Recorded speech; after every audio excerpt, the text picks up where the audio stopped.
Hey guys, Tat here and welcome to another Call of Duty Ghost video for you today. Going to be showing you what I think is the best submachine gun and the best submachine class in Call of Duty Ghost. Now there are quite a few contenders, but to be honest, if you ask me, I think that the assault rifles are the better class overall.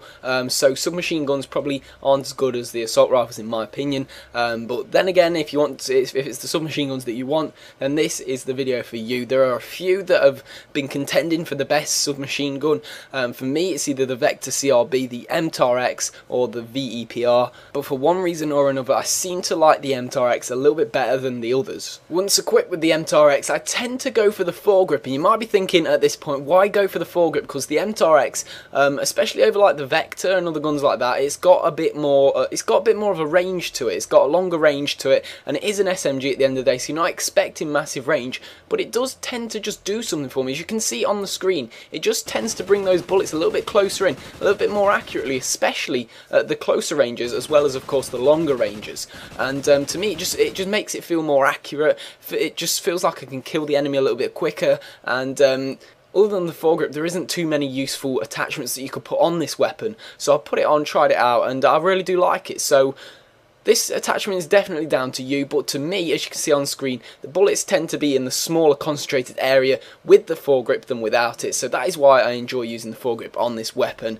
The secondary weapon, as with all my classes, I'm not really certain which ones you would like best. I prefer to use the PDW, but of course it is down to you, whichever one you prefer. It doesn't really matter. I just like the PDW because I don't really like the single fire weapons as my secondary. No real other reason other than that. But the lethal and tactical grenades, I tend to go for the lethal. I go for the C4, and for the tactical I will go for the thermobaric, or however you say that. It's actually surprisingly useful if you get to use it. It's definitely worth a go in the multiplayer mode, and yeah, it's just something a little bit different for you. So now moving on into the perks. The perks that I have chosen go as this. So the first one that I've chosen is called Off the Grid. Basically makes you undetectable by the SATCOMs, and there's a lot of SATCOMs at this time in the game because it's one of the default kill streaks and people haven't had time or can't be bothered to change them at the minute. So go and get this perk and it will get your red dot off the map. The second perk that I've chosen is called Amplify. I've talked about this one before briefly, but it is a really overpowered perk, and it means that if you've got a headset especially, you're going to be able to hear the enemy way before you can see them. So it means that you know that the enemy is coming, you can ready your gun up, you can get ready for them to come around that corner, and you can get that first shot in on them, which is absolutely crucial into killing the people in the 1v1 situations especially. So that is a really useful perk, especially if you've got a headset on. The third perk that I'm going to be talking about is the Blast Shield. This I haven't really used in any of my other classes, but I thought it would be useful in this class because with a submachine gun you tend to rush more.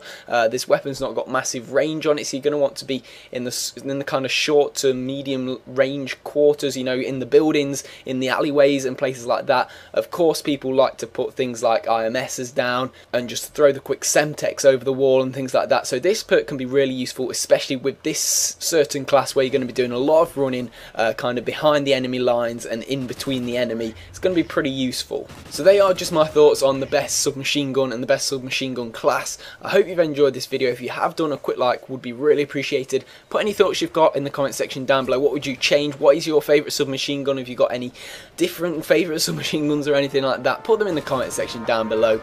Subscribe for loads more COD Ghost stuff, and I'll see you all in a bit. Ciao.